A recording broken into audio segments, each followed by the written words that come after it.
Entre 1809 e 1811 ocorreu a maioria das revoluções que conduziram à independência da América Latina. Outros acontecimentos também ocorreram ao longo desse bicentenário, em lugares diferentes, mas ao mesmo tempo. As ondas de revoltas, as revoluções... Ditaduras, democracias, governos populistas ou liberais, tudo aconteceu ao mesmo tempo na América Latina. É que apesar das diferenças de cada país, podemos contar a história da América Latina como se fosse a história de um só povo. Na América Latina, as paralelas se tocam. E até mesmo se cruzam uma vez ou outra. E a pergunta é, por que esses eventos ocorreram simultaneamente em toda a América Latina?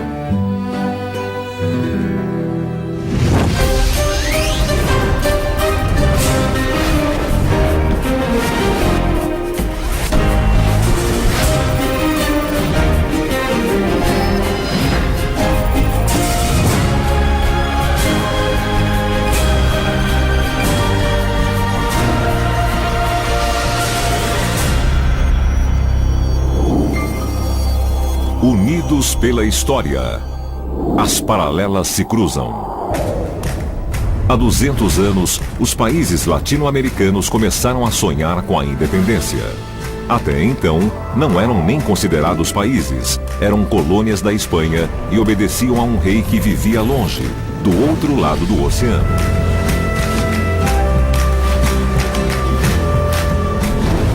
Enquanto isso, aqui na Europa, surgia a crença de que a maioria absoluta não era a única, nem a melhor forma de governo. O mesmo acontecia na América Latina. Eram as sementes da revolução que estavam crescendo. Sementes revolucionárias que germinaram ao mesmo tempo em toda a América Latina, graças a homens como Francisco de Miranda, Simão Bolívar, Mariano Moreno, Bernardo O'Higgins, José Maria Morelos e José de San Martín. Homens que lutaram pela criação de novas soberanias nacionais com um governo representativo. Os protagonistas das nossas revoluções eram intelectuais. Isso porque a nossa independência foi, acima de tudo, uma revolução intelectual. Era preciso mudar o modo de pensar de uma comunidade governada por um rei em uma organização republicana. E perceberam que isso só seria possível se fosse encarado a partir de uma perspectiva latino-americana. Em um país após o outro e em quase todos ao mesmo tempo, as lutas pela independência ganharam força, do México à Argentina. Tudo começou em 25 de maio de 1809 na Bolívia, depois em 10 de agosto no Equador, 8 meses mais tarde na Venezuela, no mês seguinte na Argentina e 2 meses depois na Colômbia, em 16 e 18 de setembro no México e no Chile, em 14 de maio de 1811 no Paraguai e em 5 de novembro em El Salvador.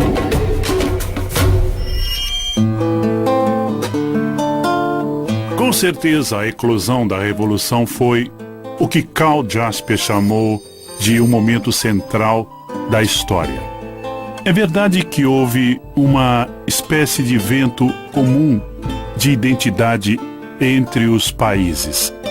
É como se houvesse um desejo de que, na verdade, um projeto de separar-se do tronco espanhol.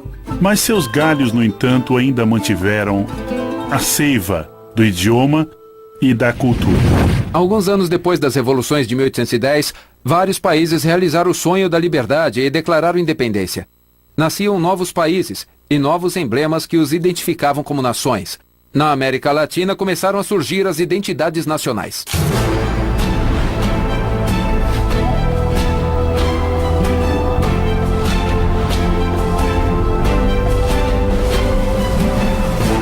Projetamos nossas bandeiras, escudos e símbolos, compusemos hinos e marchas, e todos juntos, indistintamente, por coincidência, exaltamos a soberania e juramos defendê-la com nossas vidas. Oh, glória inacessível! Oh, alegria imortal! Em sulcos de dores, o bem germina já. Que faltemos ao voto solene que a pátria ao eterno elevou. As letras dos hinos nacionais e hispano-americanos, a maioria tem datas muito específicas. E o contexto é um contexto guerreiro, um contexto militar, um contexto que celebra a coragem e que exalta a honra. Glória ao corajoso povo que o jugo lançou. a lei respeitando a virtude e a honra. Corajosos dominicanos elegemos nosso canto com grande emoção. Ouvi mortais o grito sagrado. Liberdade, liberdade, liberdade. A ideia de morrer pela pátria é recorrente em praticamente todos os hinos da América Latina. Outra ideia que aparece repetidas vezes é a da soberania. E essa soberania tão defendida nunca foi alcançada, pelo menos não economicamente. Nossas independências nasceram junto com a dívida externa. Foram gêmeas siamesas, a dívida externa e a independência. Então nós nascemos enforcados. Muitos dos heróis que nos fundaram também nos fundiram. E em todo caso nos hipotecaram eternamente ao Banco Britânico e ao que era, o mundo que nascia no século XIX e que de algum modo ainda está vivo.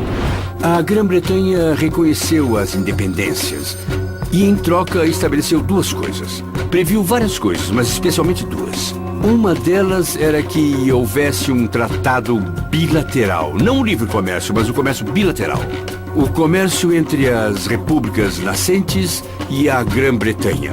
E a outra era que a Grã-Bretanha faria empréstimos a juros elevados em troca de quê? Em troca de explorar os recursos naturais e de aproveitar os recursos produtivos. Os novos países latino-americanos negociaram empréstimos com os bancos britânicos e 15 anos após as primeiras lutas pela independência, a maioria das novas repúblicas possuía uma dívida externa. Em poucos anos, os países latino-americanos estavam mergulhados em uma grave crise financeira. Em abril de 1826, o Peru suspendeu o pagamento da dívida externa e alguns meses depois foi a vez da Colômbia. Em meados de 1828, com exceção do Brasil, todos os países latino-americanos suspenderam o pagamento de suas dívidas e nenhum banco londrino aceitava fazer negócios com eles. Dívida externa, século XIX. Privatizações, século XX. Quase 200 anos depois, a crise continuava, mas agora os bancos e outras instituições queriam fazer negócios. Na década de 90, as reformas neoliberais impuseram um pacote de medidas para toda a região. Essas medidas propunham a implementação de uma maior disciplina fiscal, a manutenção de uma taxa de câmbio competitiva, liberando as taxas de juros e privatizando as empresas estatais. As primeiras áreas a serem privatizadas foram as telecomunicações, a energia elétrica e as linhas aéreas, seguidas da infraestrutura rodoviária, portuária e aérea, da água potável e do correio. Em alguns casos, se estendeu a recursos naturais não renováveis como o petróleo, e também aos bancos. Em 1999, os bancos estrangeiros controlavam 25% dos ativos do setor financeiro na Argentina, Brasil, Chile, Colômbia, México, Peru e Venezuela. Embora tenham sido inicialmente apresentadas como uma promessa de desenvolvimento, as políticas neoliberais tiveram suas consequências. A América Latina respondeu, em termos gerais, a uma esfera de governo que marcou o período dos anos 90, a década de 90 essencialmente, que eram governos muito parecidos, quase uniformes. Era difícil até mesmo identificar os nomes dos presidentes de cada país, porque suas políticas eram muito semelhantes, marcadas principalmente pelo Fundo Monetário Internacional e pelo Banco Mundial. A era do neoliberalismo, que desembarcou na América Latina de uma forma muito forte, teve uma grande reviravolta a partir dos efeitos sociais, que eram políticas muito restritivas, políticas que faziam predominar a eficácia, por assim dizer, nos números. E é claro que havia bons relatórios a serem entregues ao Fundo Monetário Internacional, mas havia relatórios ruins no âmbito social. O custo social das reformas foi sentido em todos os países dentro da órbita do neoliberalismo. Os presidentes Salinas de Gortari no México, Collor de Mello no Brasil, Carlos Menem na Argentina, Fujimori no Peru e Andrés Pérez na Venezuela, entre outros, seguiram políticas de privatização mal aplicada em muitos casos e repletas de casos de corrupção. A ideia era que as pessoas ganhassem pouco por um longo tempo, isso é o capitalismo, e que fossem poupando. Aqui é o inverso, há uma pequena quantidade de pessoas que ganham muitíssimo por um curto período, e isso é o contrário do capitalismo. E por isso se fala em capitalismo selvagem, ou se quiserem, neoliberalismo. Eu acho que as privatizações eram, de certo modo, necessárias, mas foram mal implementadas, sem ordem, sem coordenação e, acima de tudo, sem transparência e clareza. O que acabou provocando seu descrédito. A própria palavra privatização parecia e continua parecendo algo muito negativo. Unidos pela história. Acho que o que nos une como latino-americanos são as mulheres bonitas. Todas as nossas mulheres são muito lindas.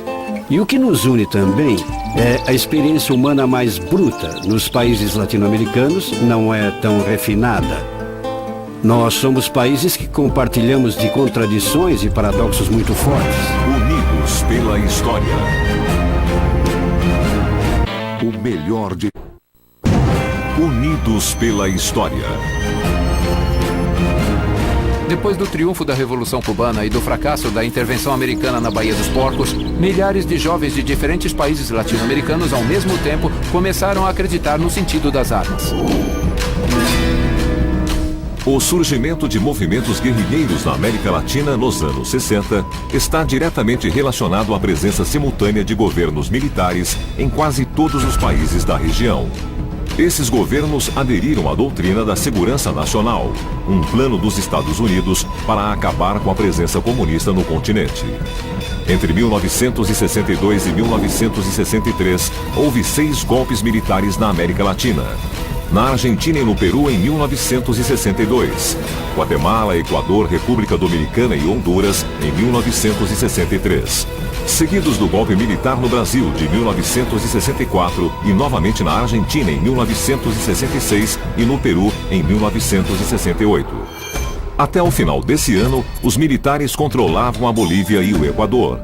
O governo do México estava nas mãos de um ramo do PRI, enquanto a Argentina, Brasil, Peru, Paraguai e quase todos os países da América Central enfrentavam ditaduras. Eu acho que a erupção dos movimentos de guerrilha na América Latina foi dada, primeiro, pela avaliação das condições existentes em todo o continente. Os discursos que prevaleciam eram os de subdesenvolvimento, os da dependência, os da dominação imperialista e etc. E para todos eles parecia que a saída natural era a rebelião armada. Era como se dentro de um desenvolvimento natural dos processos democráticos, processos participativos ou populistas, não pudesse haver outra saída. Com o triunfo da Revolução Cubana, a intervenção americana na região foi redobrada, com o apoio a programas militares destinados especificamente ao combate das guerrilhas insurgentes do continente. Era a Escola das Américas. O Plano Cóndor, que fora coordenado na década de 70 pelas ditaduras da Argentina, Chile, Brasil, Paraguai, Uruguai e Bolívia, tornava as fronteiras nacionais permeáveis para perseguirem os opositores das ditaduras. O suporte ideológico desse plano estabelecia que as forças de segurança tinham um novo papel. Além de garantir a segurança nacional, precisavam acabar com o comunismo. Da hipótese de inimigo externo, se passava ao inimigo interno. Essa ideia é posterior à Guerra Fria. Até então, os inimigos eram russos ou chineses ou outros. Mas no momento, os inimigos eram os terroristas. E então eles achavam que tinham que encontrar um modo distinto de combatê-los, usando técnicas também distintas para dissuadir, como infiltração e tortura, coisas que não eram utilizadas na guerra tradicional. E muitos deles vinham da guerra colonialista, como a Guerra da Argélia. Criaram uma organização clandestina, desarmada como a minha, que em grande parte implicava na criação de uma linguagem contra as diretrizes do Plano Cóndor. E à medida que entendíamos como os militares agiam e quais eram os padrões de repressão, podíamos desenvolver uma contrapartida onde havia certas coisas que não podíamos fazer. Não podíamos chegar 2 minutos atrasados para um compromisso, não podíamos fazer uma reunião por mais de 7 minutos, os telefones eram totalmente proibidos, lidar com o mínimo de informação possível, não anotar nada, nem uma agenda de telefone. E eu posso afirmar que seguir rigorosamente essas normas de conduta salvava a vida de muitas pessoas e permitia uma certa atividade política. Plano Cóndor, muralismo mexicano. Nós, latino-americanos, compartilhamos durante esses anos as formas de opressão, mas também as formas de nos expressar, que foi através da arte. Eu acho que há um vínculo entre a arte, ou digamos a criatividade, e a consciência. E isso faz com que muitas vezes, quando as pessoas saem para protestar ou expressar suas ideias, porque há muitas pessoas do mundo do teatro, do mundo da arte, isso faz com que coisas interessantes aconteçam nas ruas e nas praças, por exemplo. Houve muitas coisas que são como apresentações ou performances. É incrível a originalidade que os povos realmente têm para expressar suas formas de protesto, mas é que eu acho que é muito mais incrível a originalidade da liderança política para se evadir, digamos assim, desses protestos. Quando Augusto Pinochet assumiu o poder no Chile em 1973, as mulheres começaram a tecer tapetes feitos com pedaços de tecido brilhante, com cobre, lã, couro e até mesmo seus próprios cabelos, que narram cenas da vida cotidiana e que serviram para contar ao mundo o que se passava no Chile. A arte recontava a política.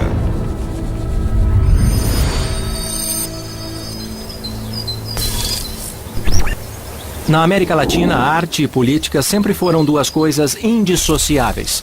Aqui no México, os muralistas Davi Alfaro Siqueiros, Diego Rivera e José Clemente Orozco pintaram a Revolução Mexicana de 1910 nas paredes da Cidade do México.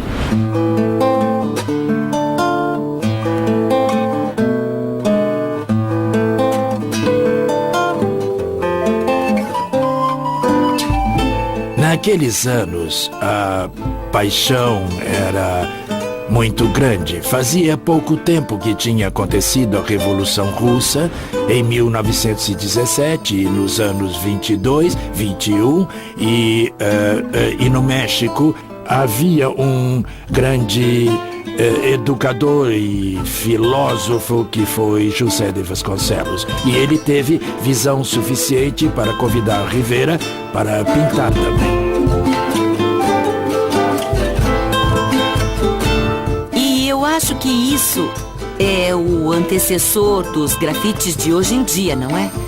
Os grafites bonitos. Aquelas coisas que vemos nas ruas e pensamos, obrigada por compartilhar isso comigo. E isso é muito especial.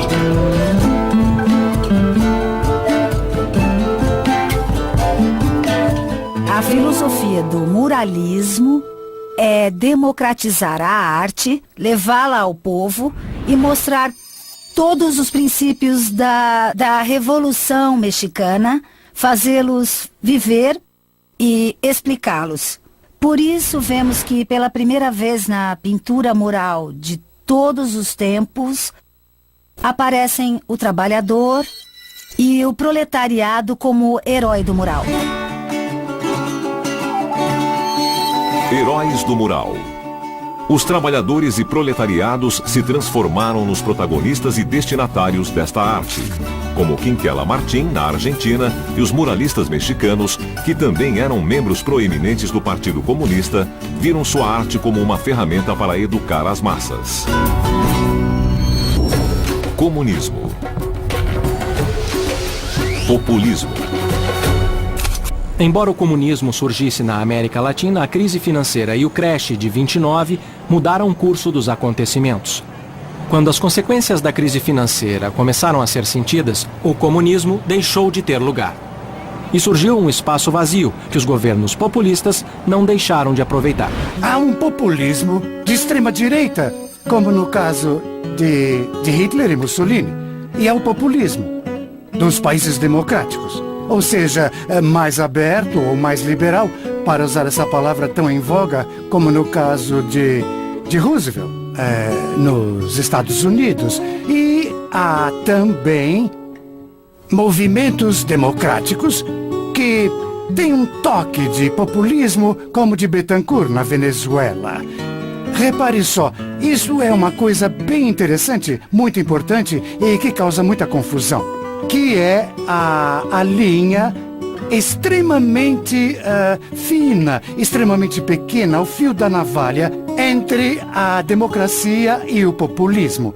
São as mesmas coisas que vêm do mesmo lugar, do mesmo útero, mas uma é a deformação da outra. E o mais importante, o populismo tem algo que distingue das tendências democráticas, que é o paternalismo. Ou seja, a busca por um chefe, a busca de um líder que, por conseguinte, na América Latina, geralmente Cárdenas, Vargas e Perón são militares que supostamente são homens fortes, etc, etc. Sob a forma do governo de Lázaro Cárdenas no México, do peronismo na Argentina, da Frente Popular no Chile, do varguismo no Brasil e do nacionalismo revolucionário de Paz Extensoro na Bolívia. O populismo surgiu quase que simultaneamente nesses países. Os governos populistas facilitaram o acesso dos trabalhadores ao consumo e melhoraram suas condições de vida, estabelecendo um antes e um depois na história das reivindicações dos movimentos populares. Na primeira década do século XX, México, Peru e Argentina foram os pioneiros na tarefa de incluir os direitos sociais e ações trabalhistas em sua legislação. Com as leis, esses países estabeleceram limites à exploração do trabalho, reconheceram o direito ao descanso no domingo e regulamentaram o emprego de mulheres e crianças. Essas primeiras medidas foram um ponto de partida importantíssimo para o reconhecimento dos direitos dos trabalhadores.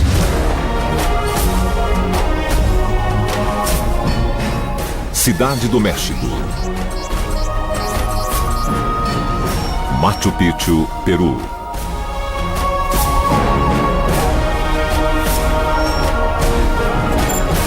No início do século XX começou a se falar dos direitos dos homens que representavam a força de trabalho.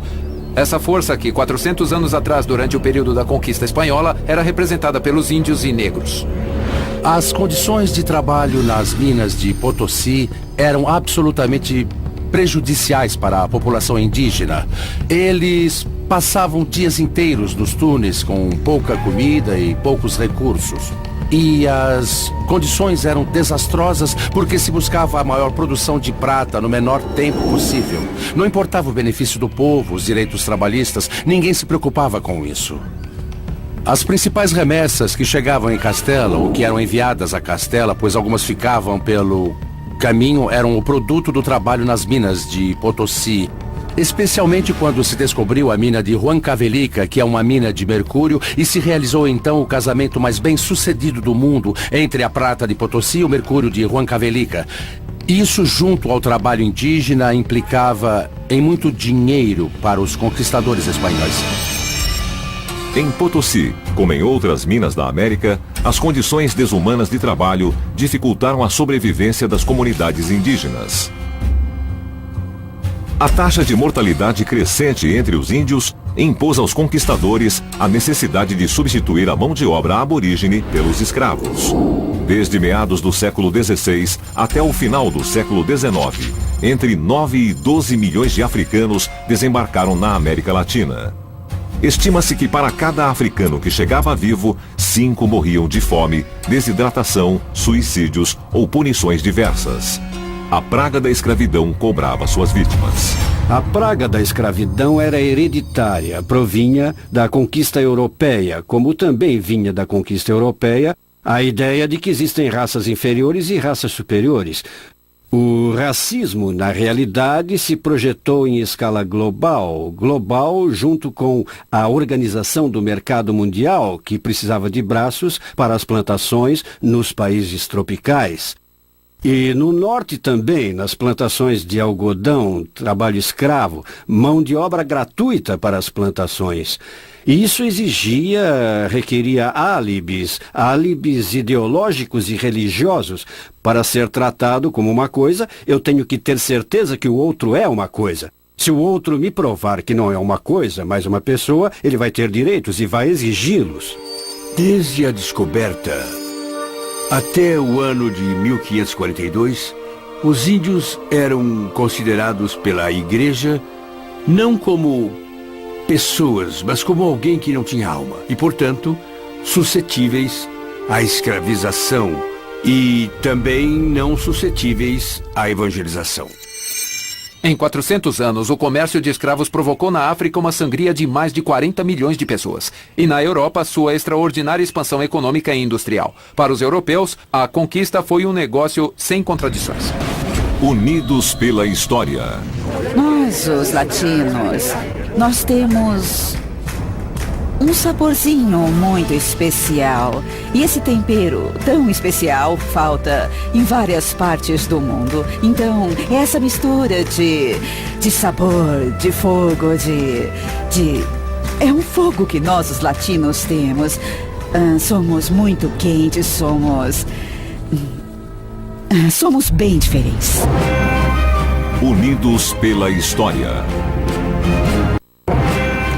Unidos pela história.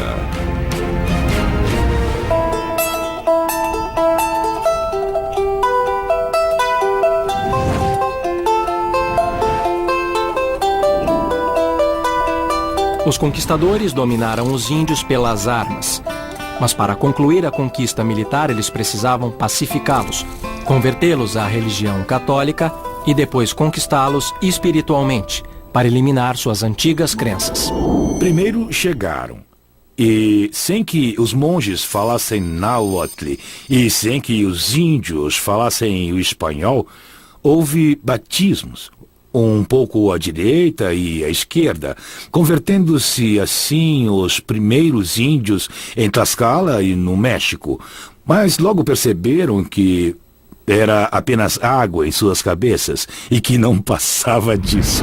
É verdade que os conquistadores espanhóis saquearam os templos existentes em várias cidades e outros locais. Em Cusco, saquearam o Coricancha. As estátuas foram retiradas, removeram os frisos de ouro que existiam em seus diferentes espaços e distintos recintos.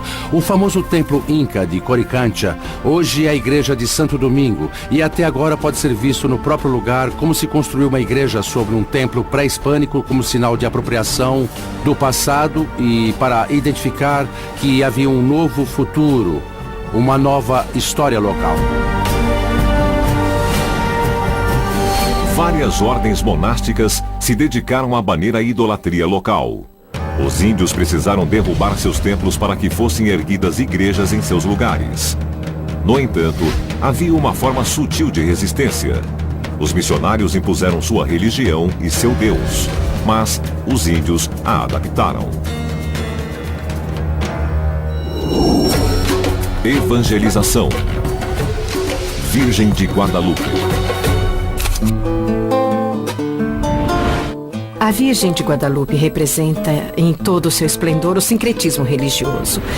E isso é realmente muito curioso porque na Basílica de Guadalupe foi permitida a entrada dos índios e eles inclusive realizam suas danças rituais dentro da igreja. Basílica de Santa Maria de Guadalupe, Cidade do México. A imagem da Virgem de Guadalupe, se prestarmos atenção, é uma bela imagem de uma menina indígena bonita com um rosto doce, sofrido, e também aparece com uma fita preta e em seu ventre Jesus Cristo.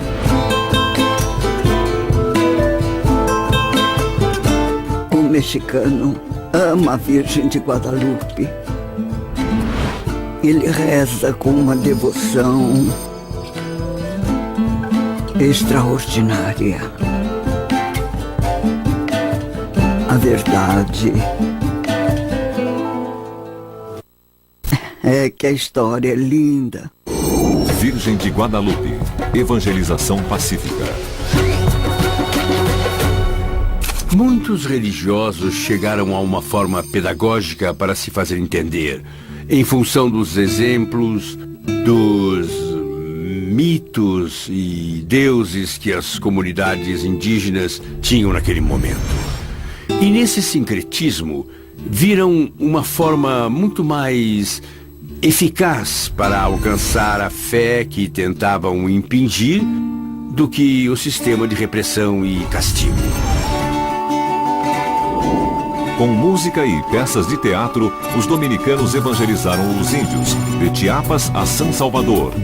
E no fim das apresentações, comiam todos juntos. As encarregadas de cozinhar e servir a comida eram as índias. E nessa troca, produto da evangelização pacífica, os frades também aprenderam. As vasilhas de metal eram caras e escassas, e os dominicanos aprenderam a cozinhar em utensílios de barro, onde preparavam cozidos deliciosos com alimentos europeus e americanos. Evangelização pacífica. Panelaço. Nas panelas dos conventos dominicanos foi cozida a união amigável de duas culturas. Muitos anos depois, na América Latina, outras panelas voltariam ao cenário, marcando um fenômeno e um momento na história da América Latina. Paneladas, batendo panelas, panelaço. Soam diferentes, mas significam a mesma coisa: o costume de bater panelas para protestar.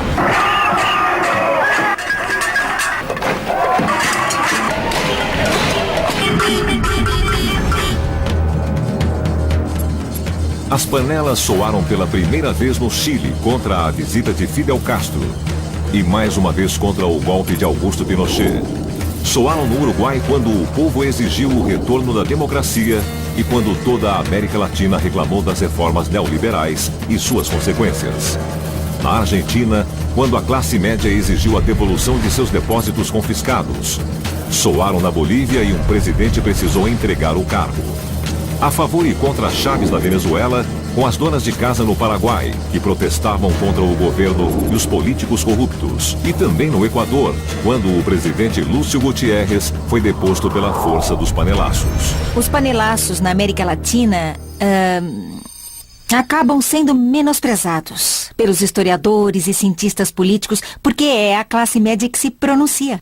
Os panelaços são identificados pelas pessoas, homens e mulheres, que são afetados por crises econômicas ou governos autoritários e que chegam a um limite e usam essa forma de expressão, como o próprio nome sugere, para fazer barulho com utensílios de cozinha como uma forma de manifestação. Digo que são de algum modo menosprezados pelos cientistas políticos e historiadores porque não são os grandes feitos dos índios ou camponeses ou trabalhadores, ou seja, daqueles que, sem dúvida, formam a história de um país. O panelaço foi uma modalidade bem inventiva e que também está ligada a algo que é muito latino-americano, que é o barulho, que é o ruído. Às vezes sentimos, pelo menos os venezuelanos, que o silêncio é assustador, que a experiência do silêncio é intimidadora, que sempre temos que estar cantando, gritando, pulando, batendo palmas, fazendo algum barulho. E o panelaço representa bem isso tudo. Todos em casa fazem barulho para mostrar sua grande discordância ou indignação. Em 2008, com a crise financeira mundial, a América Latina exportou a modalidade panelaço para lugares bem distantes, como a Islândia. O nosso continente exporta o panelaço, o bater panelas ou a panelada, que são 3 formas de dizer protesto no estilo latino-americano. Unidos pela história. Eu acho que os latino-americanos ainda estão se conhecendo. Começamos a nos olhar para nos reconhecer como irmãos e irmãs. Temos uma identidade continental. É um mosaico de uma grande diversidade e de uma riqueza cultural. E eu acho que é isso que temos em comum. Unidos pela história. Unidos pela história.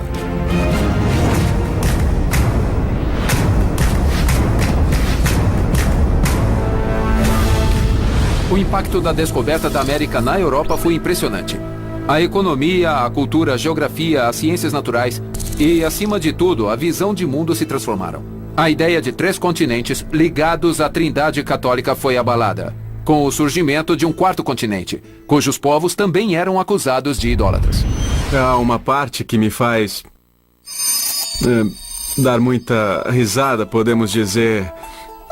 Na música El Costo a la Vida, numa parte que eu digo que nós somos um buraco entre mar e céu 500 anos depois, uma raça ardente, negra, branca, indígena, mas quem descobriu quem? Não sabemos se fomos nós que os descobrimos ou se eles nos descobriram.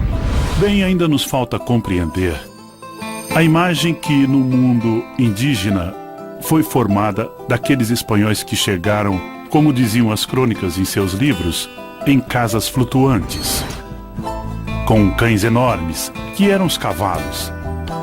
Eles eram mesmo seres de outro mundo. Eu nem imagino a cara de um índio peruano ao ver o primeiro porco, sabe? Ou ao ver o primeiro cordeiro, a primeira vaca, não é?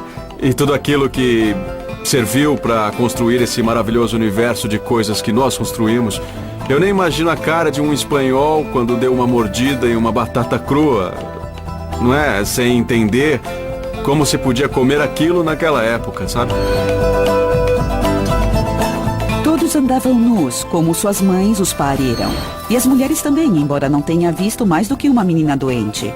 E todos os que vi eram jovens, nenhum com mais de 30 anos. Muito bem feitos, de corpos bem formados e rostos muito bonitos, com cabelos grossos, quase como as crinas dos cavalos, e curtos. Usavam o cabelo acima das sobrancelhas, exceto alguns outros que o usavam comprido, sem jamais cortar. Eles não carregavam armas, nem as conheciam, porque lhes mostrei espadas, e as pegaram pela lâmina e se cortaram devido à ignorância. Eles não possuem ferro.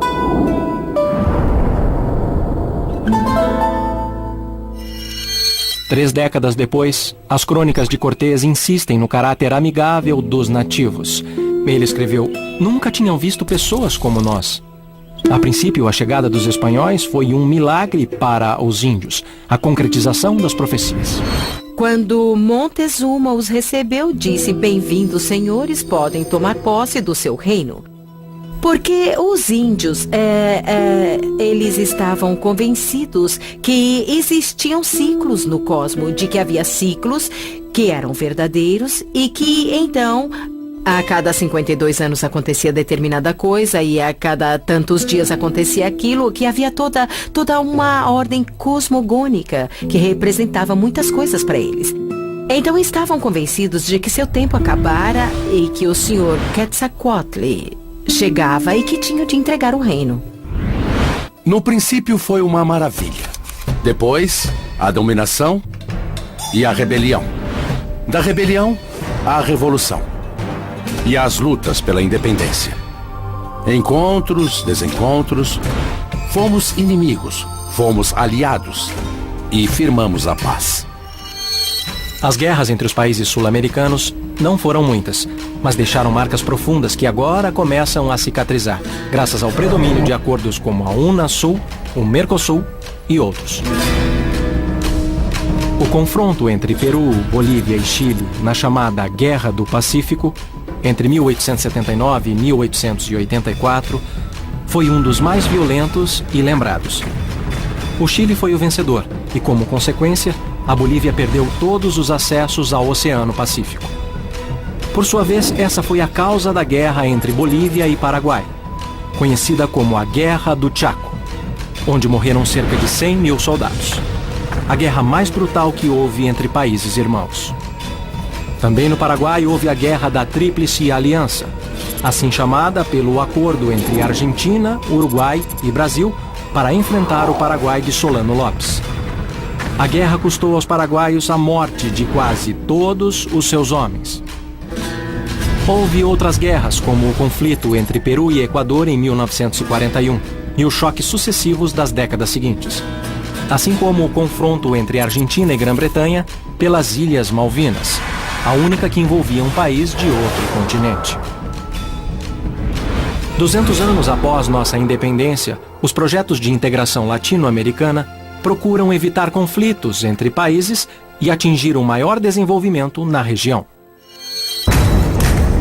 Tendo em vista esse objetivo, os presidentes sul-americanos se reuniram para criar a União das Nações Sul-Americanas, a Unasul, o primeiro passo de um projeto ambicioso que ultrapassa os acordos regionais. Nossa solução até agora foi tratar de buscar quebra-galhos regionais. Para mim, os quebra-galhos regionais são importantes em um dado momento, mas são quebra-galhos. Ou seja, não alcançam o Mercosul, não alcançam a ALCA, não alcançam o Pacto Andino. Quando se fala de unidade política sul-americana, temos que falar em toda a América Latina e não apenas nas regiões. E unir-se é muito complicado, mas é uma tarefa muito bonita que temos pela frente, fecunda e bela. Porque precisamos nos unir sem negar a nossa diversidade. O melhor do mundo está na quantidade de outros mundos que ele contém. E a região mais diversificada do mundo, e acho que a mais fecunda de todas, é a América Latina, porque aqui se reúnem todas as cores, todos os cheiros, todas as dores da humanidade. Apesar de tudo isso que aparentemente é uma confusão sem esperança, nós conservamos a felicidade a todo custo. E é isso que nós temos que preservar, não podemos deixar que roubem um sorriso. E então, sempre que há um festival de cinema em algum lugar da América Latina, temos que estar lá para aplaudir o teatro, a dança. Sempre que há um campeonato, como a Libertadores, sempre que há uma Taça América, essas são as nossas festas. São os momentos em que dizemos a todos que nos governam que estamos nos divertindo apesar do mau trabalho que fazem. Hoje a história tem que ser de unidade. A história tem que ser de unidade. Eu não acredito nas coisas que nos unem e não nas coisas que nos separam. Unidos pela história. Há 200 anos, os países latino-americanos conquistaram sua independência pela força das revoluções. Queriam ser soberanos, mas possuíam uma dívida externa. E ainda era assim no século XX, quando os governos optaram pela privatização, em oposição à ideologia dos anos 60, quando apareceram os movimentos de guerrilhas, combatidos pelos governos militares que orquestraram o Plano Condor.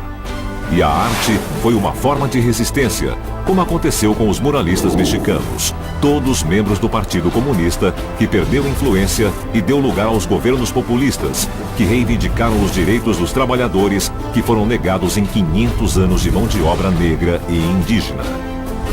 Índios que foram evangelizados pelos conquistadores, mas que resistiram, levando a um sincretismo que unificou as religiões e os costumes, como o uso de panelas de barro semelhantes às de metal, que séculos mais tarde foram usadas como uma forma de protesto que causou muito impacto, embora não tanto quanto a descoberta da América, que por sua vez levou à rebelião dos nativos e depois às revoluções, às lutas pela independência e finalmente às guerras entre nações, que agora investem em projetos de integração, recordando o sonho da independência de 200 anos antes. Unidos pela história. E hoje estamos mais perto do sonho de San Martín e Bolívar, de uma América Latina unida como um único país. Acima das nossas rivalidades e diferenças, chegamos a acordos que desafiam a matemática. Porque na América Latina as paralelas se cruzam. A independência é um caminho que começamos a percorrer juntos há 200 anos. E que continuamos a percorrer estabelecendo laços que nos unem sem perder as diferenças que nos enriquecem. Porque é nas diferenças e nas semelhanças que estamos intimamente unidos pela história.